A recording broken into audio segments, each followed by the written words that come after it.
This channel does not promote any violent, harmful, or illegal activities. All content provided by this channel is meant for an educational purpose only. Cancer Healer Center, a new beginning. এই মুহূর্তে দেশের সবথেকে বড় খবর অবশ্যই রাজনীতির তো বটেই এবং সাধারণ মানুষ আজকে যেটা জানার জন্য মুখিয়েছিলেন অবশেষে বোঝাই যাচ্ছে একদম ট্রেন্ড স্পষ্ট আর কোনো সন্দেহ সংশয়ের জায়গা বিশেষ নেই। দিল্লিতে ২.৫ দশক পর সরকার গড়তে চলেছে বিজেপি। নরেন্দ্র মোদীর নেতৃত্বেই এই সরকার। কেন বলছি তার কারণ আলাদা করে সেখানে কোনো মুখ ছিল না বিজেপির।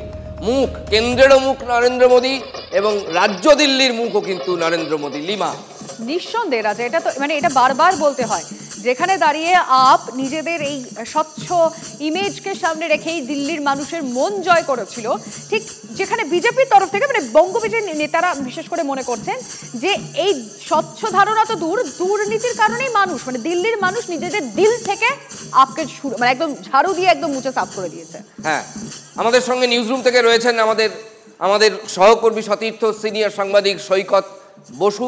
সৈকতদা, তোমার কাছে আমার যেটা প্রশ্ন, ঠিক এই অবস্থায় আপকে কি একটা সাময়িক রূপকথা গড়া দল হিসাবে মূল্যায়ন করতে হবে, নাকি ভারতের ভবিষ্যৎ রাজনীতিতে আপের এখন অনেক পথ চলা বাকি এবং অনেক দূর আপ যেতে পারে? কোনটা? আপের সামনে এটাই সবথেকে বড় চ্যালেঞ্জ। প্রথম বড় চ্যালেঞ্জ সেটা পাঞ্জাব ধরে রাখা। কেননা আপের হাতে এখন শুধুমাত্র পাঞ্জাবই রয়েছে। আপের, আমি আগেই যেটা বলছিলাম যে আপের বা অরবিন্দ কেজরিওয়ালের স্বপ্ন তো শুধু দিল্লি কেন্দ্রিক ছিল না। অরবিন্দ কেজরিওয়ালের স্বপ্ন ছিল একটা গোটা দেশের নেতা হয়ে ওঠা। সেই জায়গা থেকে দাঁড়িয়ে প্রথম বড় ধাক্কা আপ এবং অরবিন্দ কেজরিওয়াল তার রাজনৈতিক জীবনে প্রথম খেলেন যে দিল্লি থেকে তারা ক্ষমতাচ্যুত হলেন। এই অবস্থায় দাঁড়িয়ে অরবিন্দ কেজরিওয়াল নিজেকে কিভাবে রিইনভেন্ট করেন, কিভাবে নিজেকে রিপোজিশনিং করেন, সেটা দেখার বিষয় এবং সেটাই তার সম্ভবত রাজনৈতিক জীবনে একটা সবচেয়ে বড় চ্যালেঞ্জ। এখন পাঞ্জাব ধরে রাখা, এইটা হচ্ছে আপের সামনে একটা খুব বড় প্রশ্ন। যে পাঞ্জাবে আপ অনেকগুলো আসন, ৯০-৯১টা আসন এবং নিরঙ্কুশ সংখ্যাগরিষ্ঠতার রয়েছে। কিন্তু আমরা অতীতে দেখেছি, মহারাষ্ট্রে আমরা দেখেছি, বিভিন্ন রাজ্যে দেখেছি যেভাবে দল ভাঙিয়ে, বিধায়ক ভাঙিয়ে বিজেপি সরকার গঠন করেছে। পাঞ্জাবেও সেরকম একটা হওয়ার সম্ভাবনা আছে বলে আমাদের মনে হচ্ছে, অনেক রাজনৈতিক বিশ্লেষকই বলছেন। এই জায়গায় দাঁড়িয়ে অরবিন্দ কেজরিওয়াল প্রথমে পাঞ্জাবের গড় কীভাবে রক্ষা করবেন, তারপরে দিল্লিতে নিজের পায়ের তলার যে মাটি এই নির্বাচনে সরে গেল, সেই মাটিটাকে কিভাবে পুনরায় অর্জন করবেন সেইটার ওপরে, এবং কতটা দক্ষতার সঙ্গে তিনি সেটা করতে পারবেন বা আদৌ পারবেন কিনা তার ওপরেই নির্ভর করবে তার রাজনৈতিক ভবিষ্যৎ। আমি আগেও বলেছি যে বিরোধী দলনেতা হিসেবে, বিরোধী রাজনীতিক হিসেবে অরবিন্দ কেজরিওয়াল কিন্তু দীর্ঘ লড়াই করে আসেননি। খুব ইন্টারেস্টিং পয়েন্ট সৈকতদা, তুমি আমাদের সঙ্গে থাকো, অবশ্যই তোমার কাছে আবার ফিরবো আমরা। বিরোধী দল, বিরোধী রাজনীতি করার অভিজ্ঞতা কখনোই কিন্তু আপের ছিল না। কয়েকজন বন্ধু বান্ধব মিলে, কি তার মধ্যে কিছু সাংবাদিক ছিলেন, কিছু ভোটের অ্যানালিসিস করেন এমন কিছু ছিলেন, মনে আছে সেই আপের মুখগুলোকে, এবং একজন প্রাক্তন আমলা ছিলেন অরবিন্দ কেজরিওয়াল। তারা সবাই মিলে একটা দল গড়লেন এবং রূপকথার মতো ঠিক 10 ওভারে 100 রান করার মতো তারা দিল্লিতে ক্ষমতায় এলেন, একাধিকবার এলেন, আবার পাঞ্জাবে, পড়শি রাজ্য পাঞ্জাবে ক্ষমতা দখল করলেন। এবং এই মুহূর্তে মনে রাখতে হবে আপ কিন্তু আঞ্চলিক দল নয় লিমা, আপ কিন্তু জাতীয় রাজনৈতিক দল। এই মুহূর্তে আমরা চলে যাব বিশ্বজিৎ দাস, রাজনৈতিক বিশ্লেষক। বিশ্বজিৎ বাবু, বাংলার তৃণমূলের কি আপের এই ফল থেকে কোনো শিক্ষা নেওয়ার আছে?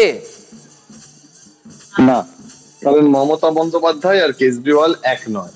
প্রথম যে ভুল তিনি করলেন সেটা হচ্ছে একলা চলো নীতিটা নিলেন। যেহেতু 2015-তে 67 এবং 2020-তে 63 আসন পেয়েছিলেন, ভাবলেন এই সময়ের রিয়েলিটি বা রাজনৈতিক যে পলিটিক্যাল রিয়েলিটিটা এক আছে।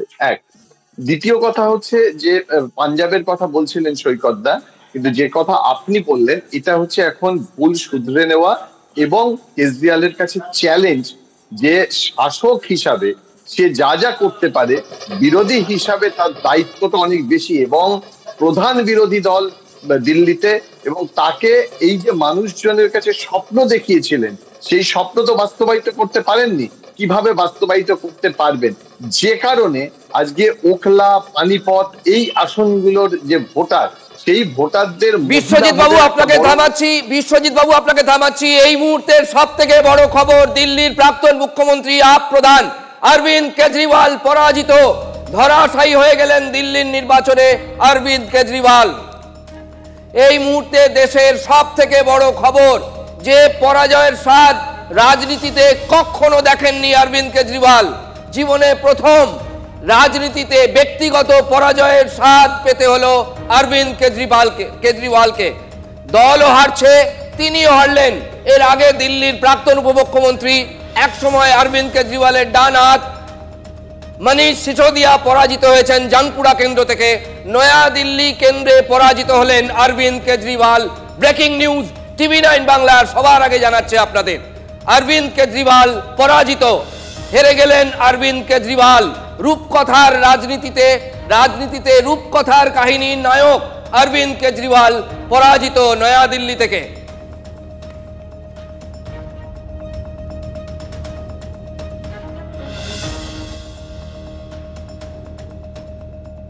বিশ্বজিৎ দাস রাজনৈতিক বিশ্লেষক আমাদের সঙ্গে রয়েছেন, আপনার কাছে ফিরবো, কিন্তু নিউজ রুমে এই মুহূর্তে সিনিয়র সাংবাদিক সৈকত দা রয়েছেন।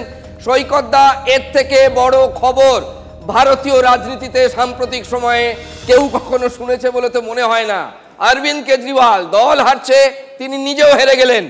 এক কথায় কি বলা যাবে যে কোট আনকোট যে কেজরিওয়ালকে স্বচ্ছতার প্রতীক বলা হতো, তার গায়ে দুর্নীতির পাঁক অন্তত ভোটের বাক্সে লেগেই গেল?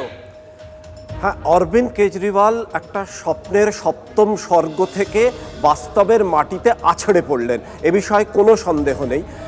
রাজনীতির রুক্ষ জমিটা কতটা রুক্ষ, কতটা নির্মম, সেটা অরবিন্দ কেজরিওয়াল বুঝতে পারছিলেন বেশ কিছুদিন ধরেই।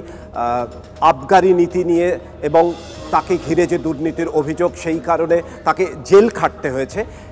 সেটা তো একটা ধরনের বিচার ব্যবস্থার কারণে তাকে করা হয়েছে, এবং সেক্ষেত্রে উনি বলবার সুযোগ পাচ্ছিলেন যে তার বিরুদ্ধে রাজনৈতিক ষড়যন্ত্র হচ্ছে, কেন্দ্রের শাসক দল বিজেপি তার বিরুদ্ধে ষড়যন্ত্র করেছে, তাকে জেলে ভরেছে।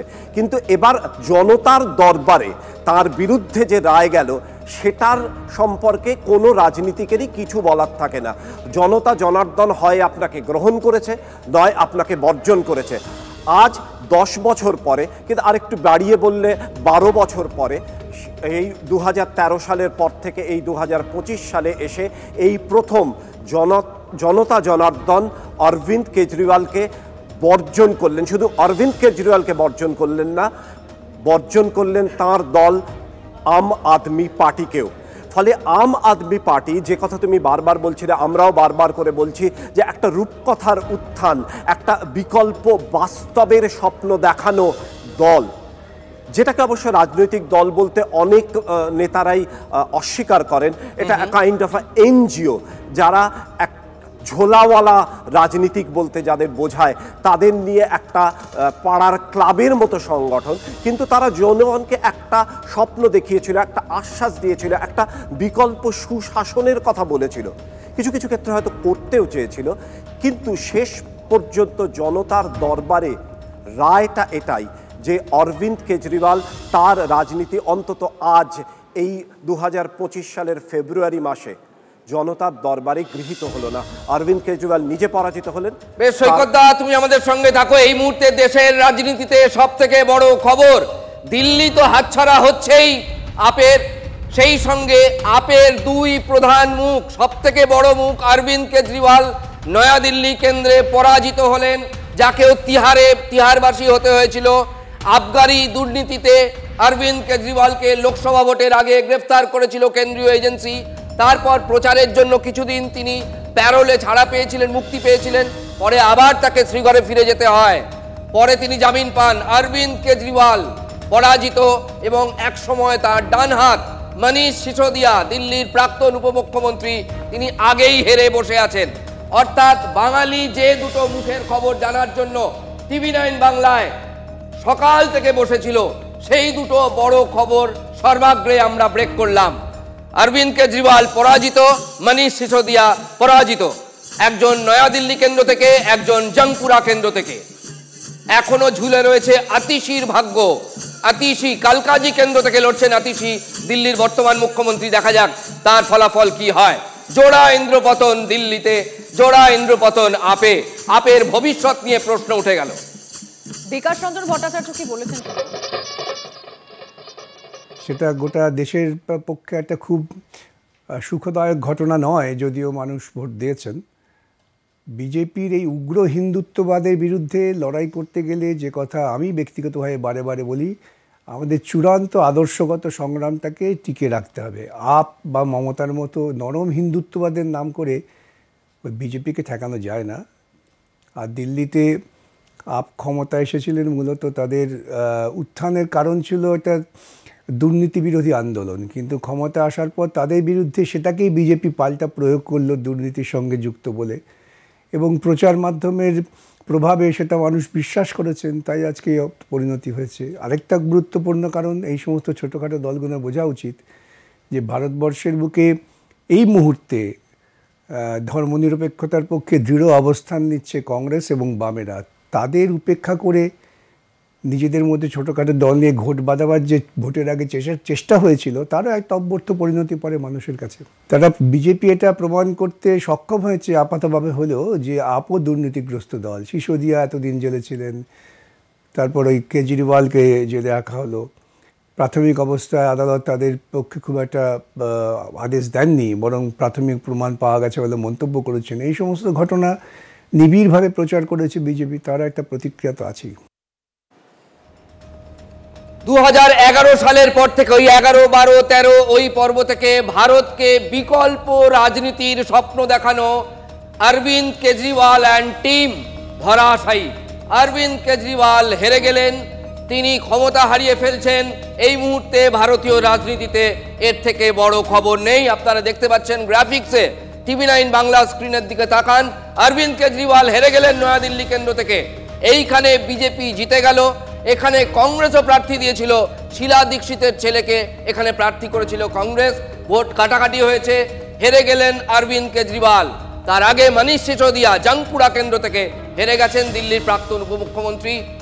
লিকার কেলেঙ্কারিতে যাদের জেলে যেতে হয়েছিল, সেই দুই বড় মুখ ভূপতিত দিল্লির বিধানসভা নির্বাচনে।